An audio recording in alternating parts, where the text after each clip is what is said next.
Hello friend, welcome to our channel. आपका हमारे इस चैनल पे खैर मकदम है। बात करेंगे हम इस वीडियो में कि क्वेश्चन सीरीज है। सेट 8 आ चुका है। सेट 8 आपके लिए लेकर के आया हूँ। ये रेगुलर चल रहा है, जो जनरल नॉलेज आम मालूमात। ये सारे मानो इन ट्रांस में जितने भी जनरल नॉलेज जी के जीएस होंगे वो सारे मैं कवर कर रहा हूँ। किस तरीके के क्वेश्चन होंगे। आप अगर जीएस टेस्ट पे नए हैं तो सबसे पहले सब्सक्राइब कर लो और बेल आइकन दबा दें। चलिए स्टार्ट करते हैं बिना देर किए हुए। बहुत सारे क्वेश्चन है आपके लिए। फर्स्ट क्वेश्चन की जानिब हम आएंगे। आप अगर अभी भी नए हैं तो सब्सक्राइब कर लें और कमेंट सेक्शन में लिख कर बताएं। ज़्यादा से ज़्यादा लाइक शेयर एंड सब्सक्राइब करें। चलिए स्टार्ट करते हैं। फर्स्ट क्वेश्चन की तरफ हम आते हैं। सवाल फर्स्ट है कि योगा का आलमी दिन कब मनाया जाता है, मतलब वर्ल्ड योगा डे कब मनाया जाता है। वर्ल्ड योगा डे 21 जून, 21 मार्च, 22 अप्रैल और 31 मई कब मनाया जाता है ये? तो ये मनाया जाता है 21 जून। 21 जून ये वर्ल्ड योगा डे मनाया जाता है। ठीक है। वर्ल्ड योगा डे 2015 से मना रहा है। चलिए फिर नेक्स्ट क्वेश्चन की तरफ आते हैं। इंदिरा गांधी के समाधि का नाम क्या है, मतलब इंदिरा गांधी जो मर गई है उस टॉम्ब का नाम क्या है उस टॉम्ब का नाम। जैसे बड़े बड़े अगर कोई बड़े बड़े हिस्ट्रियन मर जाते हैं, या फिर क्या तो बहुत बड़े बड़े क्या तो फ्रीडम फाइटर मर गए हैं, तो उन सब की समाधि है। जैसे महात्मा गांधी हुए, उसके बाद क्या तो इंदिरा गांधी हुई, राजीव गांधी हुए, चौधरी चरण सिंह हुए, लाल बहादुर शास्त्री हुए, जवाहरलाल नेहरू हुए, तो इन सब की समाधि होती है, टॉम्ब होती है। तो उन सब के टॉम्ब का एक अलग अलग नाम होता है। वैसे ही इंदिरा गांधी के डेथ हो गया तो उनके समाधि का नाम क्या है? उनके समाधि का नाम शांति घाट, ताकत स्थल, शांति वन या शांति स्थल। ताकत स्थल होता है, शक्ति स्थल को हम कहते हैं। ठीक है। तो इसका जो सही आंसर है वो है शक्ति स्थल। ताकत स्थल जो है ये ताकत स्थल, शक्ति स्थल, इसे ही हम इंदिरा गांधी के समाधि के नाम से जानते हैं। अब इन सब के नाम को तो हम जानते हैं, लेकिन इसके अलावा मैं आपको बता दूं, जैसे शांति वन होता है। क्या है ये? शांति वन। शांति वन है जवाहरलाल नेहरू का। किसका है? जवाहरलाल नेहरू, इंडिया के पहले प्रधानमंत्री। उनके क्या तो समाधि को हम शांति वन के नाम से जानते हैं। ठीक है। एक होता है कि राजघाट। राजघाट ये दिल्ली में है, ये सब दिल्ली में ही है। ये राजघाट किसका है? बापू का है, महात्मा गांधी का। ये समाधि स्थल का नाम है राजघाट। एक होता है विजय घाट। विजय घाट है राजीव गांधी के समाधि का नाम। किसका? राजीव गांधी के समाधि का नाम है विजय घाट। एक और होता है किसान घाट। ये किसान घाट किसका है? किसान घाट हम जानते हैं। किसान घाट ये चौधरी चरण सिंह। किसका? चौधरी चरण सिंह का है। चौधरी चरण सिंह एक ऐसे प्रधानमंत्री हैं जो एक साल अपने कार्यकाल में रहे और एक बार भी संसद में नहीं गए। ठीक है। नेक्स्ट क्वेश्चन है, स्वराज पार्टी किस साल कायम हुई? 20, 21, 22 और 23। ये किस साल कायम हुई? ये कायम होती है 1923 में स्वराज पार्टी। स्वराज पार्टी की स्थापना किसने की थी? तो स्वराज पार्टी को एस्टैब्लिश कायम किया था, वो क्या था? मोतीलाल नेहरू और चितरंजन दास। कौन? मोतीलाल नेहरू और सी आर दास, चितरंजन दास ने किया था। स्वराज पार्टी ही एक ऐसी पार्टी है जो कानून बनाने के लिए, कॉन्स्टिट्यूशन आइन बनाने के लिए सबसे पहले अगर कोई मांग रखा है कोई पार्टी, तो वो स्वराज पार्टी ही रखी थी। ठीक है। नेक्स्ट क्वेश्चन है, आज़ाद हिंदुस्तान के आखिरी गवर्नर जनरल का नाम क्या है? माउंटबेटन, लिनलिथगो, वेलिंगटन या सी राजगोपालाचारी। तो आखिरी हिंदुस्तान के आखिरी गवर्नर जनरल वो थे माउंटबेटन। ये क्या तो लास्ट इंग्लिश गवर्नर जनरल थे। और पहले गवर्नर, आज़ाद हिंदुस्तान के पहले गवर्नर जनरल पूछा जाए तो आज़ाद हिंदुस्तान के भी पहले गवर्नर जनरल लॉर्ड माउंटबेटन को ही माना जाता है। लेकिन आज़ाद हिंदुस्तान के पहले भारतीय अगर पूछा जाए तो वो सी राजगोपालाचारी, और आखिरी भारतीय भी पूछा जाए तो वो सी राजगोपालाचारी ही होंगे गवर्नर जनरल। आखिरी और पहले भारतीय गवर्नर जनरल सी राजगोपालाचारी, और पहले आज़ाद हिंदुस्तान के पहले गवर्नर जनरल तो माउंटबेटन। नेक्स्ट क्वेश्चन है, पलासी की जंग लड़ी गई थी। पलासी की जंग कब लड़ी गई थी? तो ये मैं आपको बता दूं कि ये लड़ी गई थी 1754, 55, 1756, 1757। तो ये 1757 में लड़ी गई थी। कब लड़ी गई थी? 23 जून 1757 को। कब लड़ी गई थी? 23 जून 1757 को। अब इसको मैं थोड़ा आपको डीपली बता दूं। एक तरफ थे इंग्लिश और एक तरफ थे बंगाल के नवाब। ठीक है। अब इस दोनों के बीच जंगें हुई, 23 जून 1757 को लड़ी गई। ठीक है। 23 जून 1757 को। अब इंग्लैंड की तरफ से कौन था? इंग्लैंड की तरफ से था रॉबर्ट क्लाइव। कौन था? Robert Clive. और बंगाल की तरफ से कौन था? सिराजुद्दौला। कौन था? सिराजुद्दौला था। सिराजुद्दौला के साथ कौन कौन लोग थे? तो सिराजुद्दौला जो थे इनके साथ थे मीर जाफ़र। मीर जाफ़र इसका सेनापति था, लेकिन वो रॉबर्ट क्लाइव अंग्रेज़ों के हाथ बिक चुका था। तो इसमें सिराजुद्दौला बंगाल के नवाबों की हार हुई थी और मीर जाफ़र को बंगाल का गवर्नर बनाया गया और उसका दामाद मीर कासिम को मीर जाफ़र की जगह हटा करके मीर कासिम को बंगाल का गवर्नर बना दिया गया। मीर कासिम ही वो शख्स है जो कहे तो बंगाल मुंगेर से मुर्शिदाबाद राजधानी ले गए थे।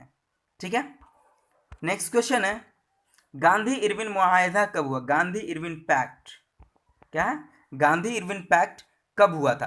तो ये कब हुआ था? 30, 31, 32, 33। तो ये हुआ था गांधी इरविन पैक्ट 1931 में 4 मार्च को। कब हुआ था? 4 मार्च को 1931 में गांधी इरविन पैक्ट होता है, जिसे हम दिल्ली समझौता के नाम से भी जानते हैं। दिल्ली समझौता के नाम से गांधी इरविन पैक्ट को भी जाना जाता है। ठीक है, नेक्स्ट क्वेश्चन, और ये गांधी इरविन पैक्ट 1931 में हुआ। आपको एक और चीज़ मैं बता दूं, 1930 में पहला गोलमेज सम्मेलन हुआ था, 1932 में दूसरा और 1933 में तीसरा गोलमेज सम्मेलन हुआ था। ठीक है, राउंड टेबल कॉन्फ्रेंस हुआ था, गोलमेज सम्मेलन। नेक्स्ट उसमें भी मैं बता दूं आपको कि गांधी जी ने दूसरे गोलमेज सम्मेलन में भाग लिया था। नेक्स्ट है सती और मादा बच्चों के हलाकत से मुताल्लिक ममनुआ अमल भारत में मौसर हुआ। मतलब क्या है? सती प्रथा को बंद कर दिया गया। सती जो प्रथा थी, सती मादा बच्चों की हलाकत जो थी वो बंद कर दिया गया। किस टाइम में? 1826, 27, 28 और 29। तो ये बंद कर दिया गया था 1829 में। कब बंद कर दिया? 1829 में। किसके साथ मिलकर के? इस वक्त गवर्नर जनरल थे, वो थे विलियम बेंटिंग। कौन थे? विलियम बेंटिंग थे इस वक्त गवर्नर जनरल। और इन्हीं के साथ मिलकर के भारतीय थे राजा राम मोहन राय। कौन थे? राजा राम मोहन राय ने मिलकर के 1829 में सती प्रथा को, सती मुआहदा बच्चों की हलाकत को बंद कर दिया। इसके साथ ही एक और आता है ठगी प्रथा। ठगी प्रथा आता है 1930 में, इसे भी लॉर्ड विलियम बेंटिंग ने ही बंद किया था। नेक्स्ट क्वेश्चन आता है, साइमन कमीशन के बरतानवी हुकूमत ने किस साल मुकर्रर किया? साइमन कमीशन कब आया? साइमन कमीशन कब आया? सितंबर 28, 1900, नवंबर 1928, सितंबर 1927 या नवंबर 1927? तो ये कब आया? ये आया था नवंबर 1927 में। लेकिन बम्बई कब पहुंचा था? ये मुंबई पहुंचा था 3 फरवरी 1928 को मुंबई पहुंचा था। ठीक है, ये किसके टाइम में आया था? इरविन के टाइम में आया था, लॉर्ड इरविन के टाइम में आया हुआ था साइमन कमीशन। ठीक है, नेक्स्ट क्वेश्चन है, हिंदुस्तान छोड़ो तहरीक शुरू हुई कब? 40, 42, 41, 43? तो इस टाइम भारत छोड़ो तहरीक जो थी वो आया था 9 अगस्त 1942 को। कब आया था? 9 अगस्त 1942 को। क्विट इंडिया मूवमेंट, भारत छोड़ो आंदोलन, हिंदुस्तान छोड़ो आंदोलन। ठीक है, नेक्स्ट क्वेश्चन है, गवर्नमेंट ऑफ इंडिया एक्ट पास हुआ 33, 35, 38, 47? गवर्नमेंट ऑफ इंडिया एक्ट 1935 में पास हुआ। ठीक है, 1935 के गवर्नमेंट इंडिया एक्ट में 219 आर्टिकल हमारे आइन में आज भी है, जो हेर फेर थोड़ा बहुत करके सुधार करके लिया गया था। नेक्स्ट क्वेश्चन है, मकामी खुद की हुकूमत के वालिद का नाम क्या है? सेल्फ गवर्नेंस के वालिद किसे माना जाता है? बाल गंगाधर तिलक, सरदार पटेल, लॉर्ड रिपन और नागार्जुन? तो लॉर्ड रिपन को सेल्फ गवर्नेंस का वालिद कहा था, फादर ऑफ सेल्फ गवर्नेंस। ठीक है, नेक्स्ट क्वेश्चन है, लॉर्ड रिपन के टाइम में ही आपको बता दूं, लॉर्ड रिपन के टाइम में ही 1885 में, ठीक है, लॉर्ड इरविन, लॉर्ड रिपन के टाइम में 1881 में क्या तो पॉपुलेशन गिनती जो है मरदमशुमारी क्या तो शुरू हुई थी, एक क्या तो कंटिन्यूसली। यही 1881 से 91 में होता है, 91 से 2001 में हुआ था, उसके बाद 2011 और 2021 में होगा। ठीक है, नेक्स्ट क्वेश्चन है, कलिंगा जंग किस जंग में लड़ी गई, किस सन में लड़ी गई थी? तो 250, 55, 60 या 270? ये 260 कब्ल मसीह में लड़ी गई थी कलिंगा युद्ध। कलिंगा युद्ध कौन लड़ा था? अशोक लड़ा था। कौन लड़ा था? अशोक लड़ा था कलिंगा युद्ध। नेक्स्ट क्वेश्चन है, क्या टीपू सुल्तान बेटा था? किसका बेटा था? सिराजुद्दौला, मीर जाफर, मीर कासिम, हैदर अली? तो मैसूर के सुल्तान हैदर अली का बेटा था टीपू सुल्तान। और टीपू सुल्तान ने ही कहा था कि 100 साल गीदड़ की जगह ज़िंदगी जीने से बेहतर है कि एक दिन शेर की तरह जिया जाए। ठीक है, नेक्स्ट क्वेश्चन है, इंडियन नेशनल कांग्रेस का बानी किसे माना जाता है? अब आपको मैं बता दूं कि इंडियन नेशनल कांग्रेस का जो बानी माना जाता है आनंद मोहन बोस, डब्ल्यू.सी. बनर्जी, ए.ओ. ह्यूम या विलियम एडम। तो सर ए.ओ. ह्यूम को इंडियन नेशनल कांग्रेस का क्या तो बानी माना जाता है। इंडियन नेशनल कांग्रेस जब एस्टेब्लिश हुआ था, बना था, उस वक्त 78 साथी थे इनके साथ। इंडियन नेशनल कांग्रेस बना था 1885 में, ठीक है, 1885 में, 26 दिसंबर 1885 को बना था। इस वक्त क्या तो वायसराय थे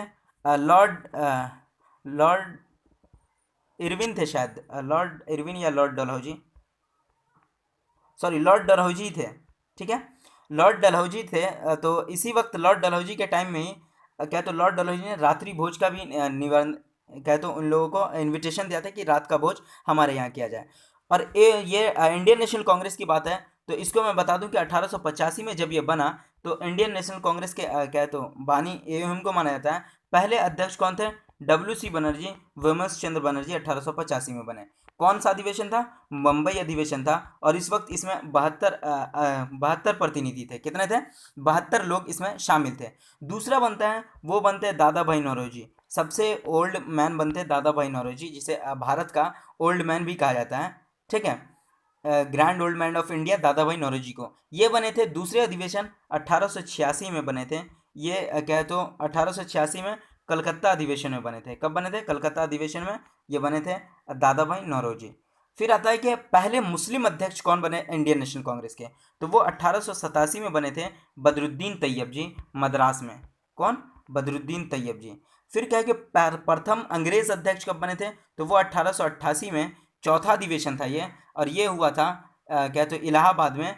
जॉर्जियल बने थे। कौन बने थे? जॉर्जियल बने थे।